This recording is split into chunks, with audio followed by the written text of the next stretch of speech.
Avenue at the southeast corner of the city. It's about 70 acres altogether. You've got about 50-some acres buildable up here, and this is part of the sand coulee, which would not be developed. At that time, the developer came forward with a proposal for about 450 homes, which was a combination between single-family, townhome, twin home, apartment, and senior. So a pretty extensive development. There was a discussion among the board as to what to do with park dedication, whether we should take cash in lieu of land, take physical land, or some sort of combination. The situation that existed at that time was the development had a lot of amenities, pickleball courts, pool, dog park. Did we want to take part of those in consideration? So action was tabled on that until more information was provided. So fast forward about a year and a half or so, we have a new developer that is involved in the project and a new concept plan. The 450 units that we were looking at previously is now 190, so it's cut in half. This is now a single-family and villa home project, a few townhomes in there, but the number of units has changed dramatically. Overall, the layout of the development is pretty similar on it. The amount of amenities that are involved in this project have also been curtailed back. There's a couple of pickleball courts that they show that I think would be privately maintained, and there was some discussion as to whether they would move forward with these or not. So bottom line is we're looking for a recommendation from the board as to the method of park dedication. So one of the things that we look at here is the comprehensive plan and what we have identified on the comprehensive plan in either a physical location of a park or the guidance we have in selecting a new park. So this is the snippet we have from our comprehensive plan. The area here in purple is the development itself. You can see here that Tuttle Park is located just to the northwest of the development here. You've got South Pine Park on the west side, opposite side of 316, and you've got this area here which shows protection areas for the sand coulee, which is being proposed by the developer. So there is not a park physically that was identified within this area itself.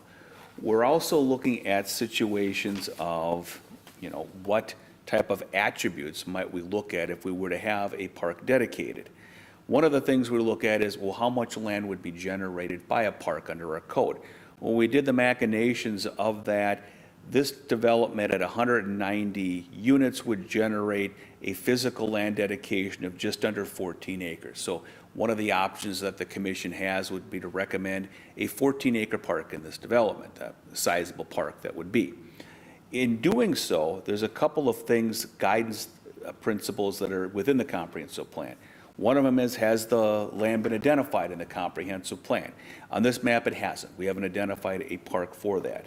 Is there a need for additional park or recreation facilities generated by the development? Well, we've got a single-family villa home development. You will have a need there, a much more reduced need than what you had previously on that property. You do have other parks and you do have trails within the vicinity. Another thing we take a look at is, does the land adjoin an existing park or school, which it doesn't? Could the land serve as a buffer between commercial and industrial property? Everything surrounding this is residential or agriculture. Does there some unique topography to be preserved? Well, in this case, the upper portion is a farm field. There really is no topography. The sand coulee is a unique portion, but will be offered up for protection independent of park dedication. We would not typically look at a dedication of land that is undevelopable to service park dedication, and we're getting protection of it anyway, so we're not looking at that aspect of it. Would anything that the developer creates within the development serve as credit for park facilities? That was one of the questions we had the last time. I don't think it's really apparent here. There's really not much that's being developed, so we're really down to a situation of whether we have physical park dedication or what we term cash in lieu, which is a payment of cash for park purposes instead of taking physical park land. So when you take a look at the calculation you'd have for development of this property, you generate about $684,000 in park dedication fees. So really, the recommendation, the actions before you tonight are really to look at the method of park dedication From staff standpoint, we're really looking at two options. One, a physical land dedication, or two, a cash in lieu payment. The development itself is shown something like this. It connects to the South Pines development to the north at this location. That's unchanged from what was before. There'd be a connection to 316 here and down here. And the layout of the streets is fairly similar within here. So I can stand for any questions you may have. This is the updated version? This is the updated version. Yep. Mm-hmm. Just a note, we are recording, so use your microphones, please. John, the last time we talked about this, there was some discussion, I think, about creating a path that went from Tuttle Park to this developed area, this newly developed area. And Tuttle Park is pretty close. Would that, if that were the case, would that change any of the need that they have there or any of our requirements? Sure. I don't know if a trail dedication was to occur, or a trail connection was to occur as part of the right-of-way. So for example, up this street, and then link up to the park, which is just off screen. I don't think that would necessarily be a park dedication item. It would be a site improvement. So it's something that we could ask for, and something that within our policies for trails would fit because it has that connection. So I think we could get that independent of park dedication. Along that roadway, do we have a policy of having trails along the roadway, or that would be something above and beyond their normal requirements? Yeah, trails along roadways, collector roads definitely, and there's also a section that deals with if it connects to a facility that entices kids, like a park. So if this connects, right up to Tuttle Park, which is, right off, not Tuttle Park, which park is this? Is that Tuttle? It is Tuttle. Right off screen here. So yeah, I would be consistent with that. I can't see where you, hey, I'm sorry, John. Go ahead. Okay. No, I just can't see where you're pointing to. So my question is Let's go back up to you. is the access, no, I know exactly where Yeah. it is and that kind of stuff. But it looked like on that other map that you were trying to point, okay, it's this to this to this. But my fear is that we are gonna add more bike trails and walking trails and so on and so forth, which is great because, I mean, that's what our city is known about.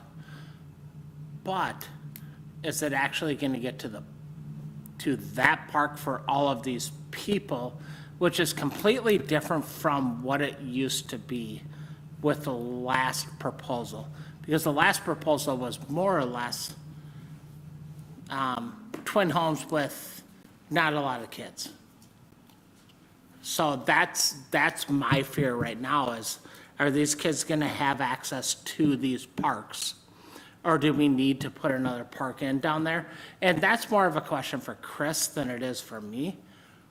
But I don't know. I mean, the Tuttle Park is great, but we just need to figure out, does that make sense?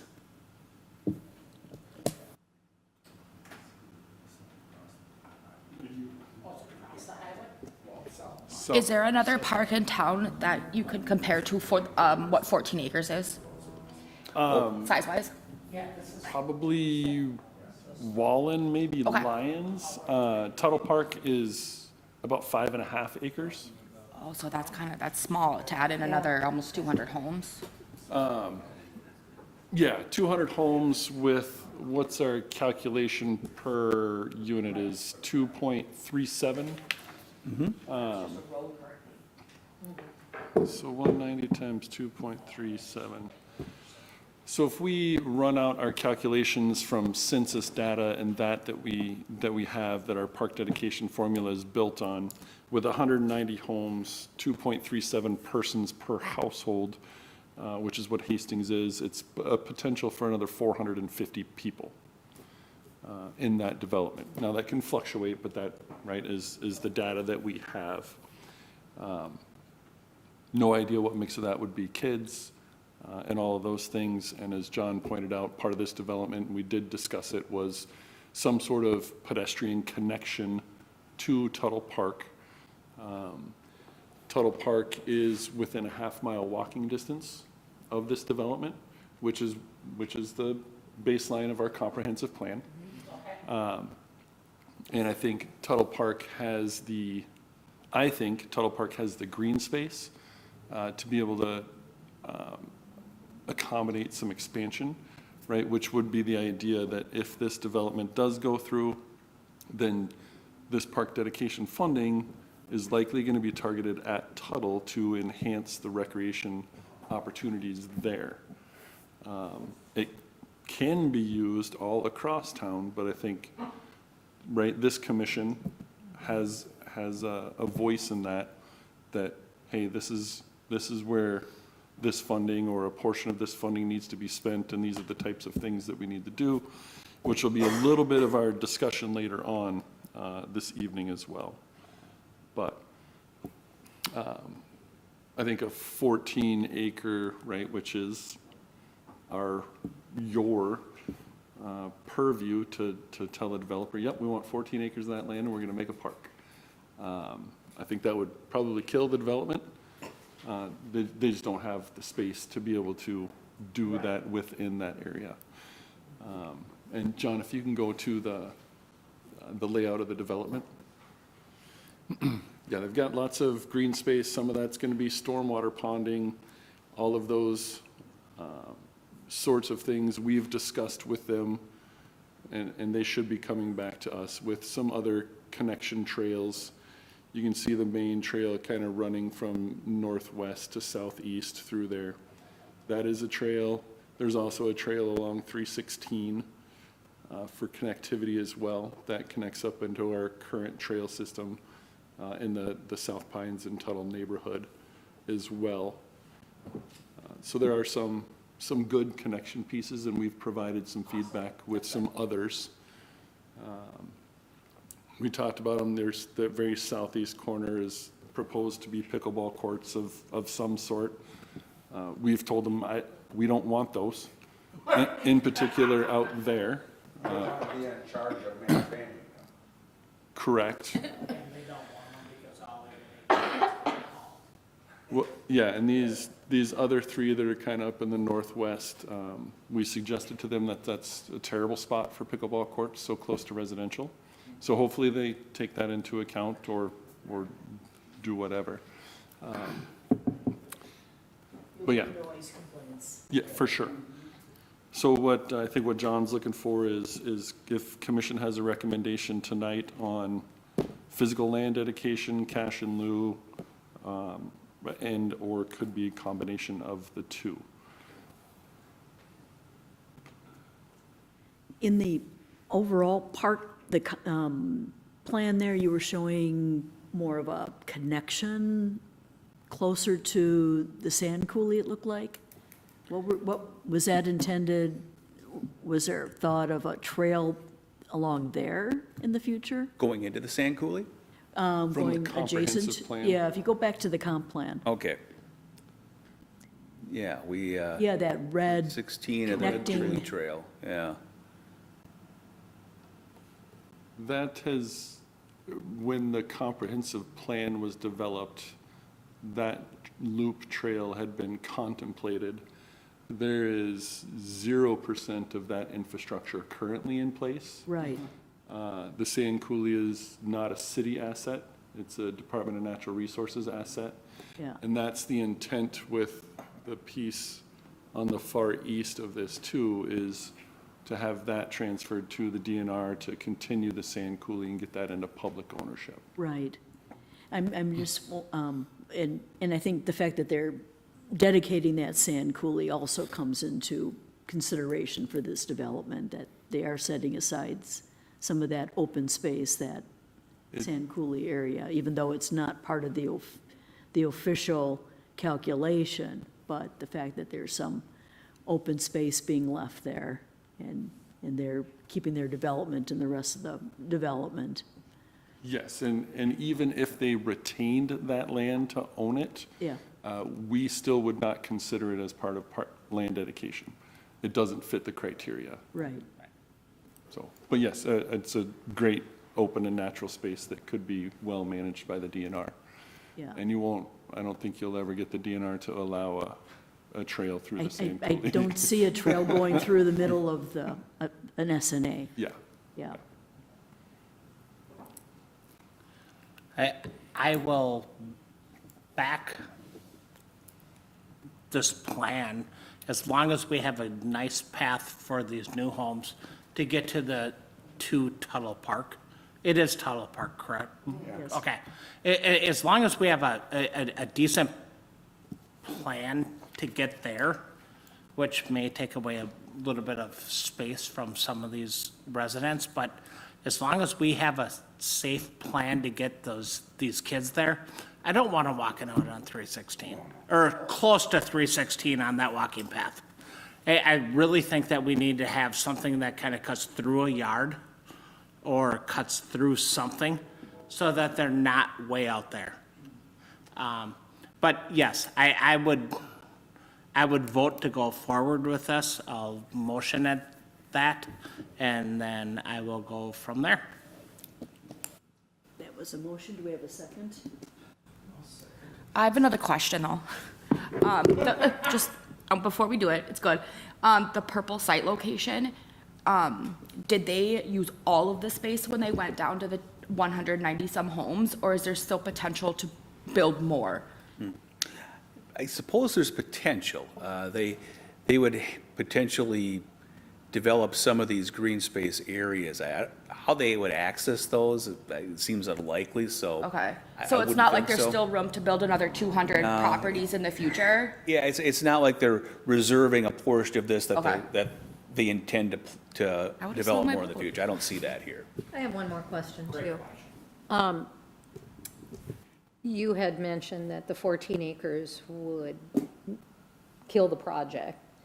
Is there a threshold that you know of that would leave that development with a small park and then also get cash in lieu of the remaining acreage that would be required? With the way that they have designed this, I don't know of a threshold. Okay. Typically for a neighborhood park, right, our comp plan guides us to look towards a 5-acre piece. That'd be hard to get out of this unless you're right along 316. Yeah, Which we're not. Yeah. don't want that. And I mean, obviously encourage developers as they're looking to design their developments to include recreation facilities, but they also have the ability to say, well, we can satisfy it in a couple of different ways. Yeah. Well, I see a lot of single-family homes there, which to me says children. And that's a big space to have no park. Yeah. And I think that's important.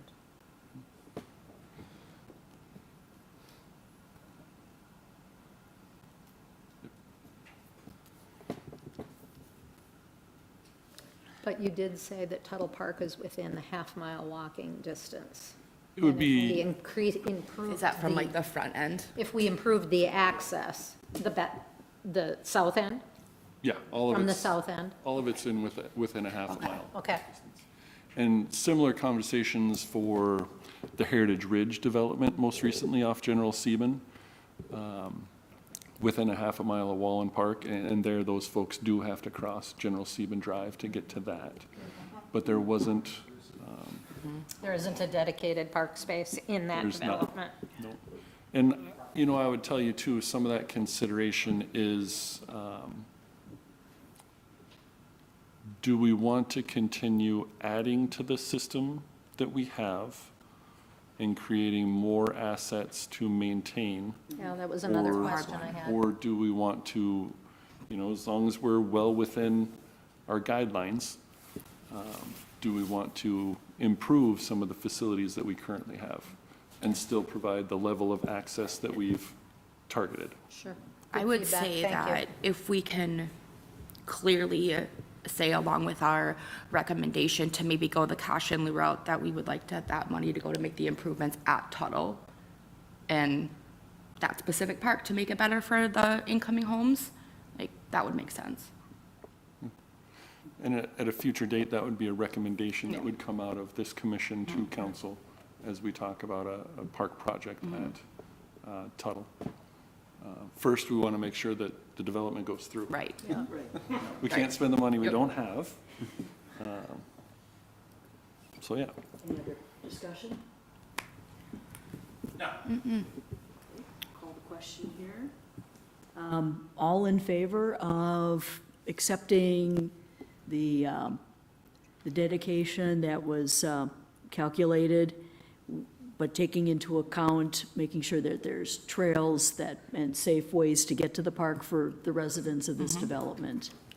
So just to clarify, Chair, this would be the cash payment, not the land Cash payment, dedication. right, Okay, sorry. thank you. Yes.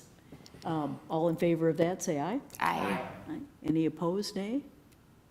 Okay. Okay, well, thank you, guys. Thanks, John. Thanks, John. Right. And the next item on the agenda, park improvement request, is that Chris leading that discussion? Yes, ma'am. Okay, thanks. Thank you, John.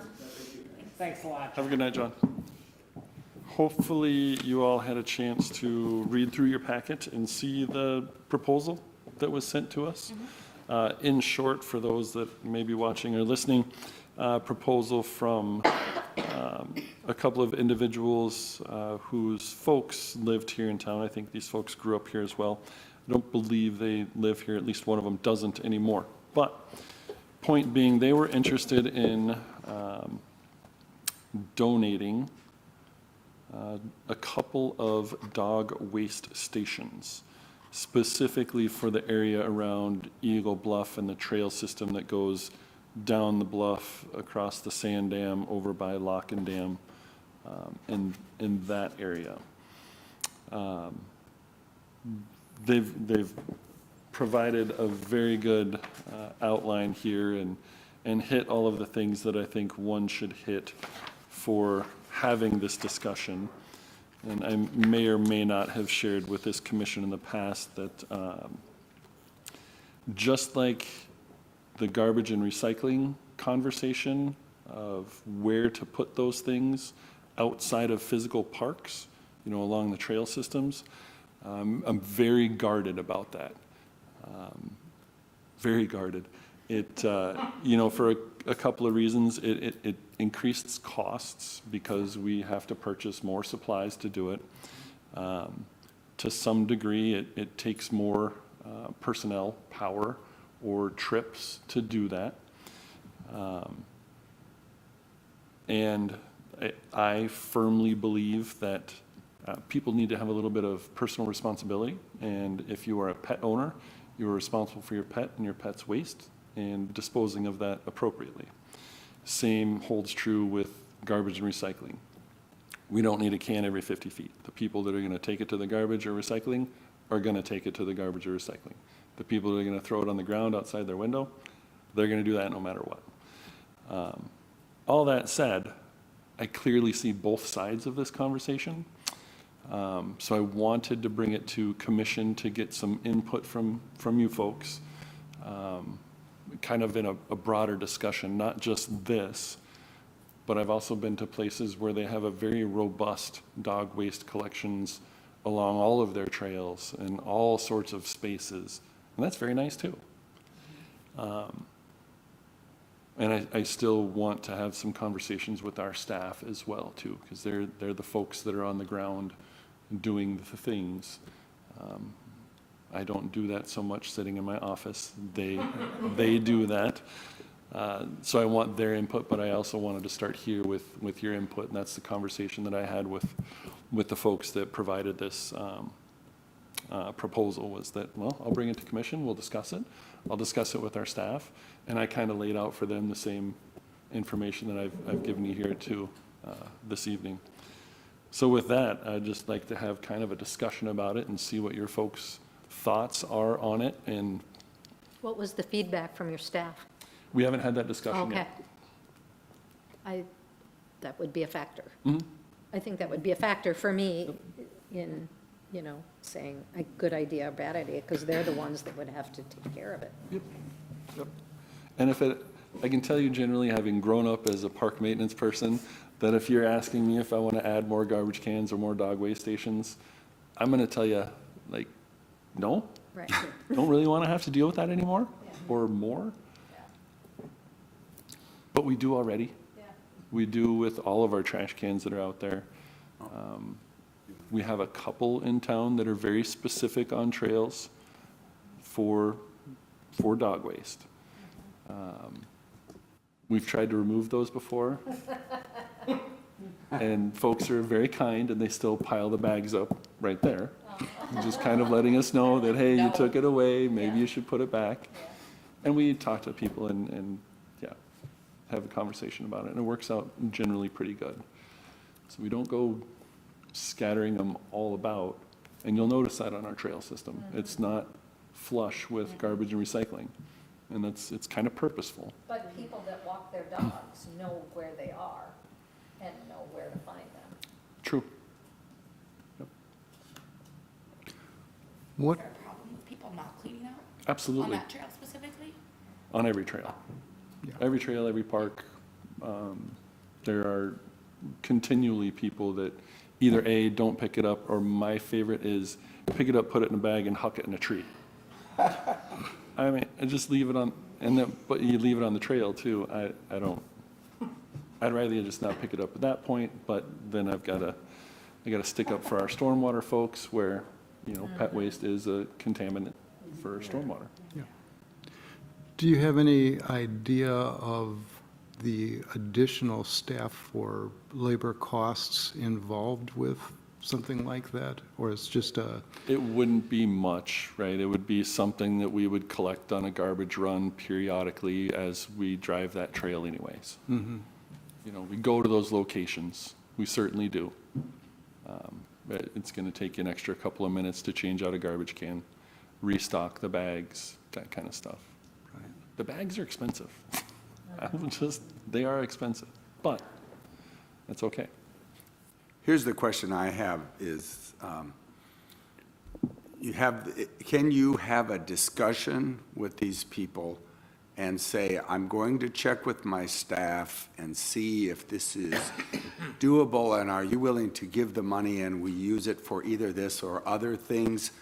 Because in my mind, if they designate it for these things, that's what they want to see done, whereas maybe they have a desire to give this to the Park and Recs group, but they're not totally sold out that this is what you have to do with it. Sure. If you can expand like the definition of the gift, then maybe, then you can have your discussions and find out the prices and then decide if it's a good idea to add some or not. Okay. So, Yeah, what they have given us was specific, that this is what we're thinking. We're in the area, we talked to some people that walk the trails. We're familiar with the neighborhood around here. We think this would be a good addition. And my feedback to them was just that, like, hey, here's my gut reaction. But hey, I also see the other side of it too. And I'm gonna talk with our commission and our staff and get some input from them. So they have that information. I haven't talked to them about expanding the breadth of a possible donation. Wanted to respect that they brought a well put together proposal together. Yeah. I guess my point on this, Chris, and you know me, I have a few dogs, or I have 3 according to the city. But anyhow, I pick up after my dogs. I don't think this is something that we need to put out on the paths. I mean, if we want to say, put a bag station out and say, here are some bags, if you forgot yours, I'm okay with that. But I think a place to put it, I mean, it's all going to go in the garbage anyhow. yeah. So my biggest thing is I think this is kind of redonkulous in a way of it. You have a dog, you're out walking, your dog's gonna go to the bathroom. So take care of it. And don't leave it on the path, don't leave it outside the path, don't leave it anywhere close to the path. And don't send your dog out down towards the river to go take a poo, because then you don't have to pick it up. I mean, I just think pet owners need to be responsible for their pets. And that's my biggest thing, is we can't start making all these stations and making it easier for everybody, in my eyes. But that's just the way that I feel about this. Yeah, I would tell you, my gut reaction is usually the same, right? A lot of personal responsibility. But again, I mentioned I've been on other trail system across the country that, like, oh, I see those things when I go there. I'm like, yeah, this is really well done and really well put together. It seems manageable, but yeah, to your point, maybe some bag stations alone, is that enough? We have a station in Vermilion Falls Park. We have one at Wallen Park. I think the only other ones we have are at the dog park. We don't have many.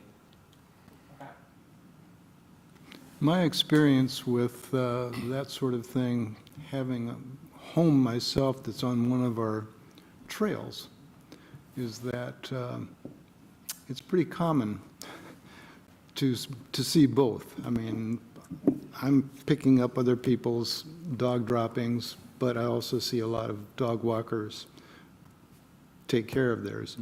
I'm not sure that it would make a whole lot of difference. I think a lot of people, those who tend not to pick up after their pets, if you put a bag station out there or a place to drop them, you're not going to see, you might see a 20% improvement. Maybe. Hey, that's improvement. That's an improvement, yes. But I think that it's going to be marginal. I don't think it's going to be a major difference. Maybe they don't look over their shoulder quite as much. Right. The one nice thing about some of these dog bags that you can actually find now are biodegradable. So even if they did whip it up and then throw it into the woods. Eventually it'll go away. Huh? Eventually it'll go away. Yes, I understand that, Chris. But, I mean, it's better than nothing. I think an owner needs to choose their responsibility. And I don't think like you were saying, I don't think it matters if we add this or this or this or this or this. The owners still aren't gonna do anything. Because, I mean, I have, like I said, 3 dogs. And outside of my fence that my dogs never go to, I pick up more poop out there than I do in my own dog run. So, but I'm right on a path and I understand that. That's my responsibility and that's my choice.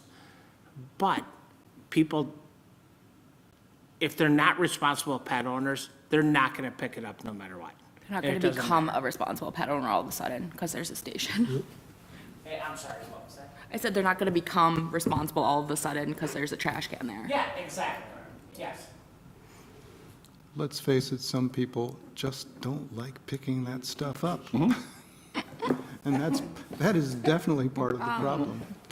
You know, they just as soon let the dog drop his load and just keep going.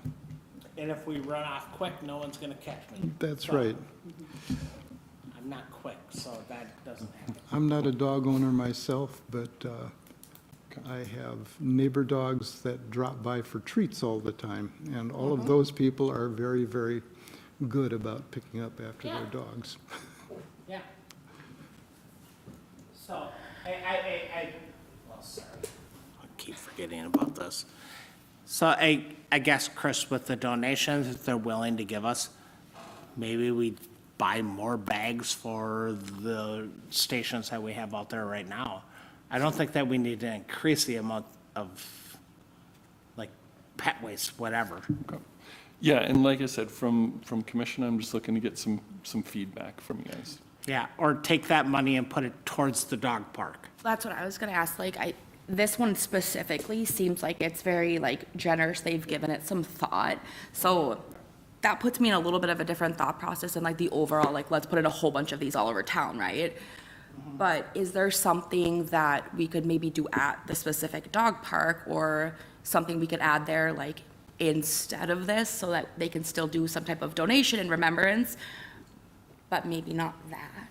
Like, I don't know what else you could do at the dog park. I mean, there's the stations there already, but improve that somehow, or, 'cause they put a lot of thought into it. I They mean, did, and, you know, again, I think specifically because it was in and around the neighborhood where their parents or parent lived, was the primary interest of that location. Sure. You know, the trail system that was used by their folks and that kind of stuff. But, yeah, in general, wanting to get some information about this, and then, you know, the broader thought of, are we missing the boat with not doing this across the city? I don't know. I don't know the answer to that. Same concept about trash cans. Right. You know, people should take care of their trash, and they should just take it. Sorry. I mean, I don't have a dog, so I'm kind of ambivalent about the whole thing. I don't care one way or the other, frankly. If it makes more work for your team, that's not a great thing. However, you said it would be nominal, not a big deal.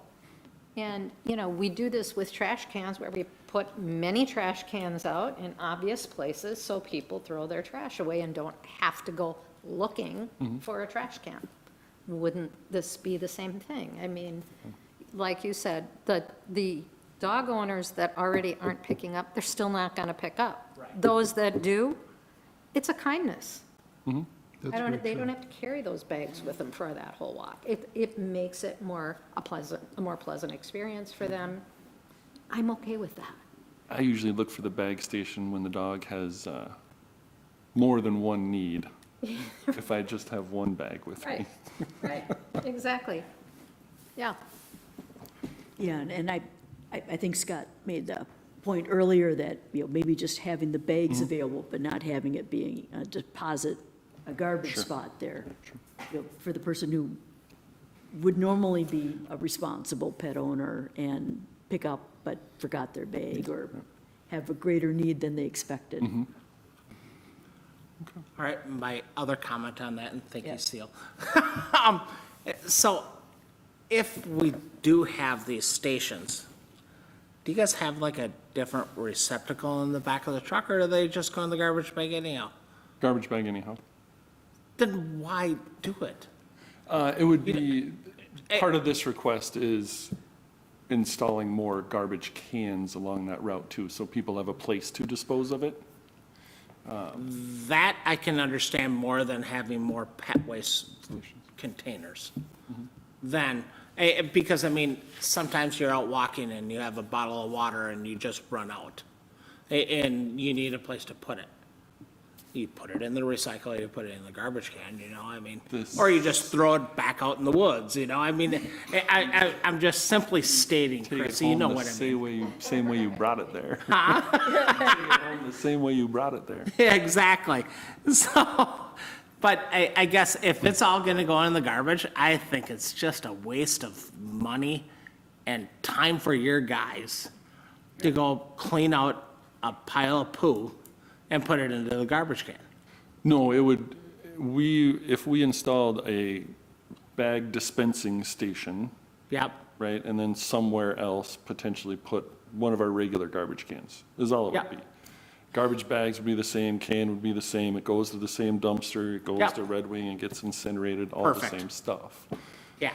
But just a philosophical question of, are we missing out? Would this enhance users' experiences in Hastings, whether it's Hastings residents or visitors to Hastings? I think it would enhance the experience for the people that would appreciate it. We've got some well-rounded feedback. But it also might lead to people wanting more and more and more of that on our other trails. So you could be opening up a can of worms. Yeah. Yes. And I don't know if we, you know, Well, that's part of the bigger Like, discussion oh, they're of- installing more of these, I want some on my trail, I want some, And that's part of the bigger discussion is, is there a way to strategically implement bag stations throughout the city? Could I have one by my house? I bring that. I mean, there used to be a commercial on TV where the little girl. Used to be a commercial on TV, and this is probably 5 or 6 years ago. And she's like, I want more, I want more, I want more.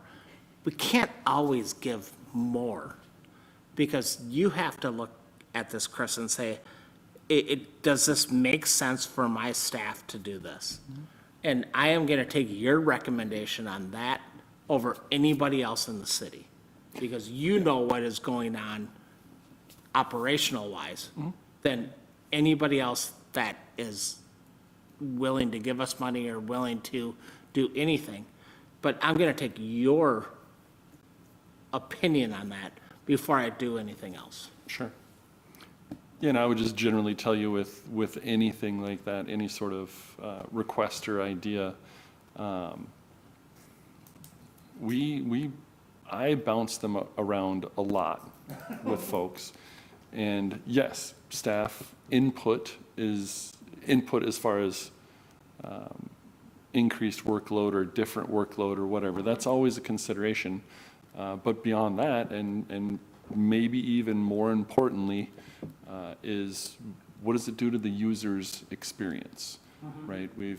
We have a job in that we are here to provide a service for the community and for the visitors of this community on so many different levels for so many different reasons, that sometimes what our staff firmly believe is not the way that it winds up. And that is also fair. Yeah, so, but Well, yes, we and do you bounce said, around a lot. Are we missing the boat? Well, this is a good way to find out, isn't it? It's a Potentially. donation. And if somebody comes and says, well, why isn't this in my neighborhood? Well, somebody donated this.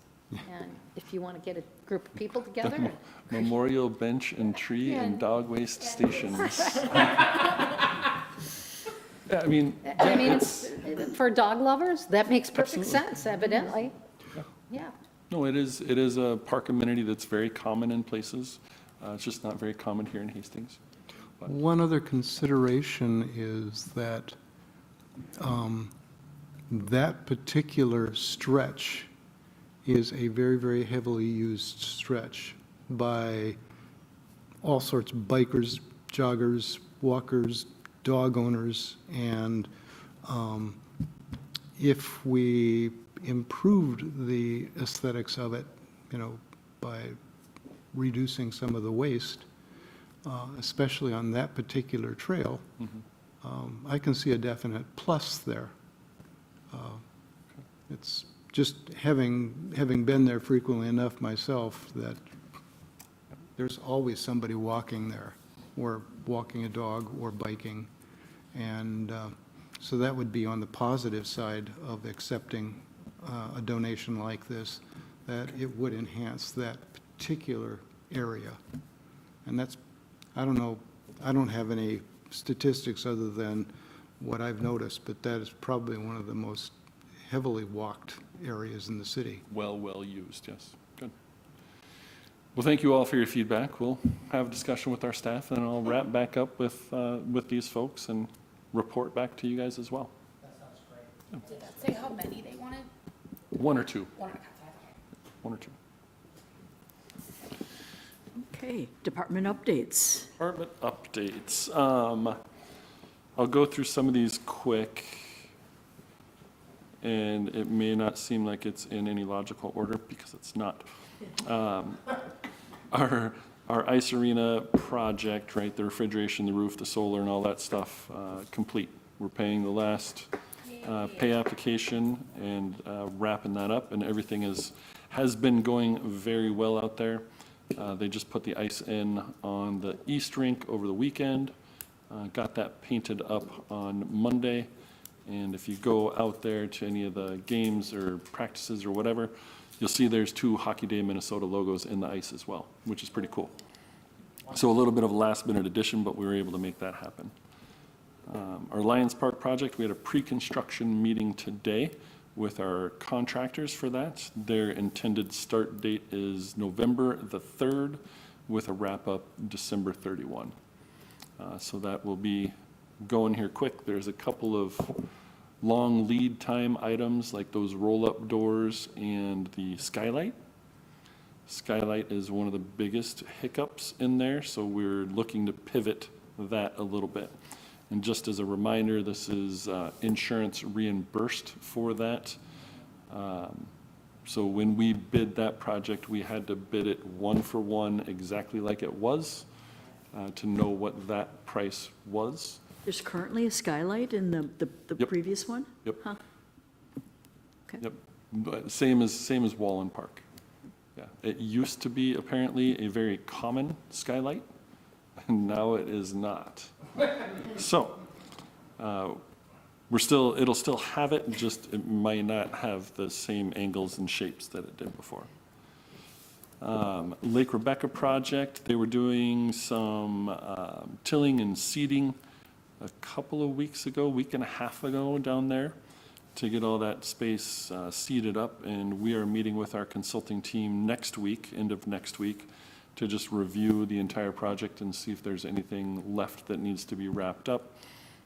Understand the solar lights weren't working, so their electrician is supposed to be following up on that as well. So that is going well. Again, we have until June 30 of 2026 to wrap that up. So I'll be talking to our consulting team to see if there's any of the ideas that we had on the table that we didn't think we were going to be able to fund that we might be able to. Don't know if that'll happen or not, but we have that opportunity to have the conversation. Our team should be installing the 10-mile loop trail mileage signs beginning Friday. So this will be every half mile along the 10-mile loop. So people should be able to hopefully find their way a little bit more. I'm a little overdue, but working on some of the directional signage, wayfinding signage, that's a part of that as well, so we can get that identified and then purchased yet this year where we have some good funding available for that. That could be some kiosk signs as well, those sorts of things. But working on that amongst other things. Our park maintenance department is working hard on, keeping up with mowing grass, mowing the leaves, winterizing irrigation systems and buildings, wrapping up some work out at CP Adams Disc Golf Course, kind of the final stages of, it's been multiple years here that we've been working on this, but tackling high priority items, and now we're getting down to some of the final ones. We're replacing some of the T-pads, the concrete T-pads out there that are cracked and need to be replaced. And next year is the 30th year of that disc golf course being in operation.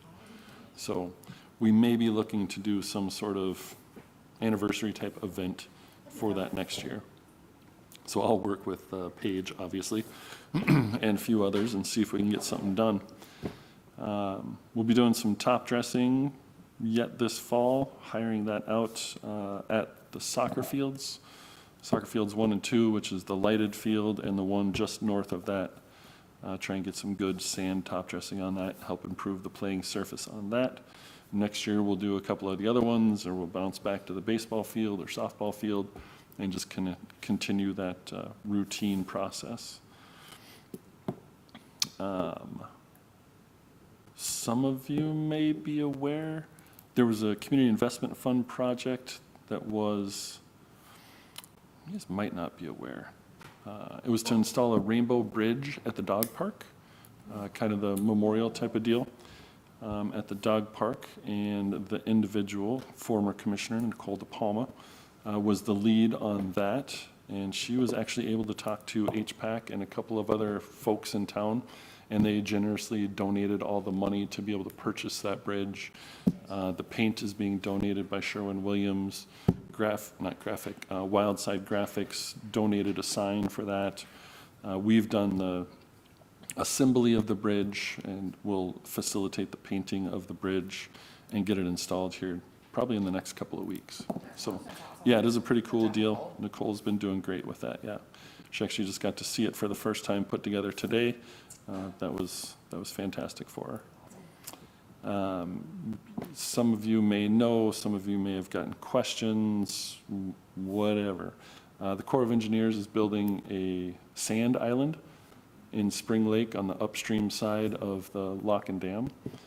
So they're piling dredge spoils into that area, creating a barrier type of island and a habitat and wildlife type of island out there is their goal. So if somebody asks you what's going on, that's what's going on. It's Corps of Engineers project. I didn't know what was going on until earlier this year. I'd seen plans for it probably 4 or 5 years ago, and then all of a sudden it was happening. I'm like, oh, okay. But good. And then it was Wendy Seal and I at our workshop a month or so ago, talking about what sort of work this commission might want to do. So I think we have probably another workshop in our near future. And one of the things we actually talked about was a 100% accessible park or playground, park, however you want to phrase it, and where that might fit best. And one of the places is Tuttle.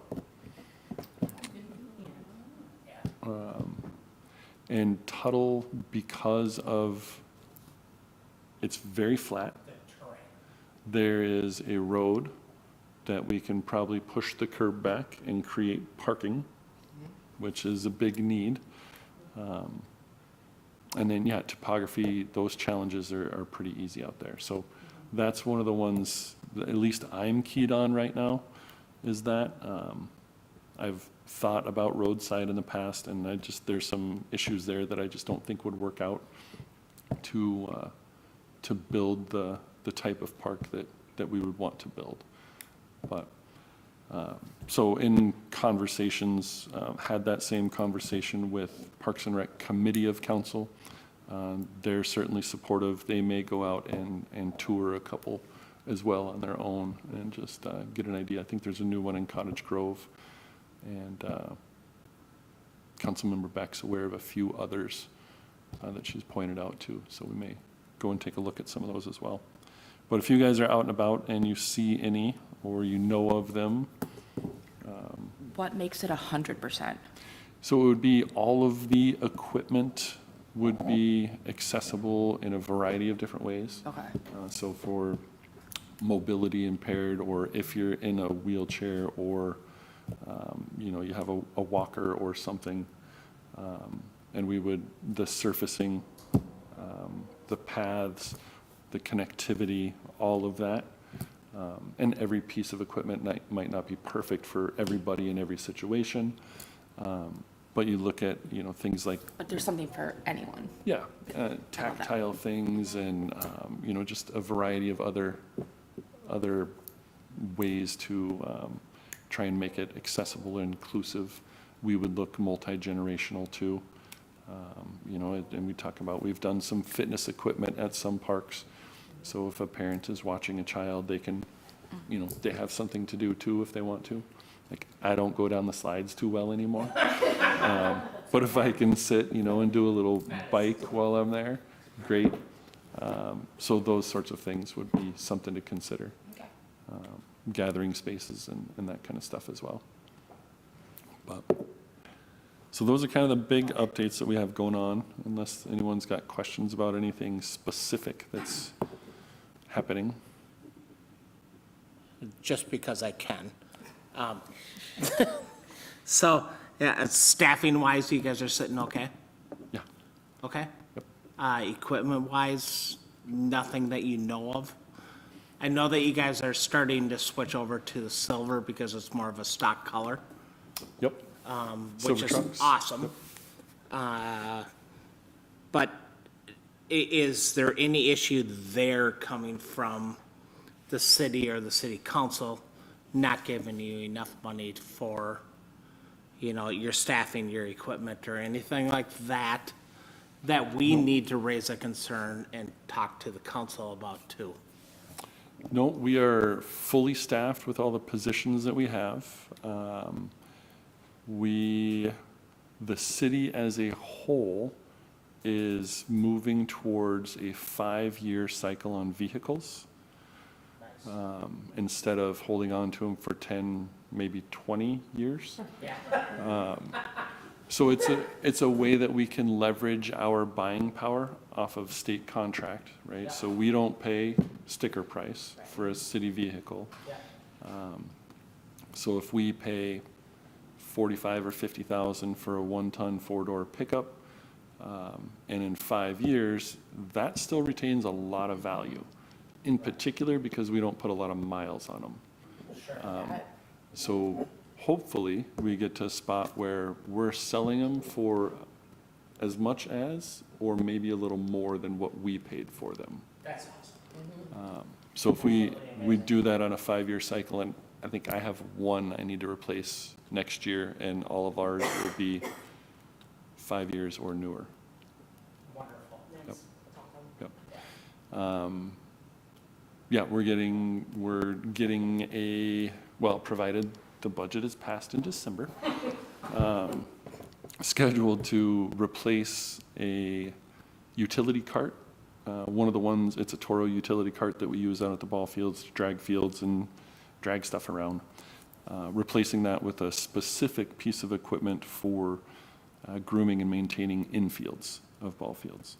So it'll allow our staff to be more precise and have a very specific piece of equipment to try and continually enhance the playing surfaces at all of our fields.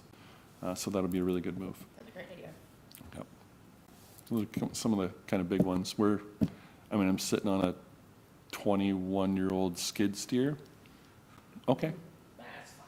Yeah, Still works, okay. doesn't it? And now if you get them, all the diesel motors have to have all sorts of different stuff on them now that are more of a challenge. So ours still works well. It's not the prettiest machine, but it still works well. And we are moving away from diesel pickups for our fleet too. Are there any park improvements slotted for 26? In the budget, we have a $150,000 placeholder for a park project or a trail project. Outside of that, we will be replacing the field lighting at the baseball field at Vets. Okay. So that'll go from the archaic old metal halides, I think they are, to LED lighting, similar to what we did at the pickleball courts. So that'll be a good improvement out there. Doing the same thing at the joint maintenance facility. The interior and exterior of that will go all LED. Just working towards that through the city. We're going to replace the funbrellas at the pool with permanent shade structures. Nice. So our staff don't have to roll those up and roll those down all the time. It'll be a bigger pole and a wider footprint, and there'll be 3 of them, I think. So it'll be a better enhancement. Save money over time. I'm sorry. Oh, so I probably save money over time because you won't have to repair them as much. Yeah, they're super fun to repair too. But not. So you just take those out at the end of the year, then, Chris? Sorry. So at the end of the year, you just take out those funbrellas? The new shade structures, we would just take the fabric off the top, just like we do with concessions. Wonderful. That's awesome. Thank you. Yep. But yeah, overall, a decent budget year, so going good.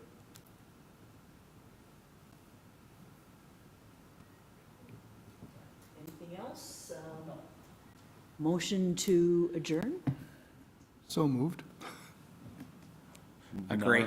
A non-debatable motion, right? We are adjourned. All right. Thanks. Yee-hee.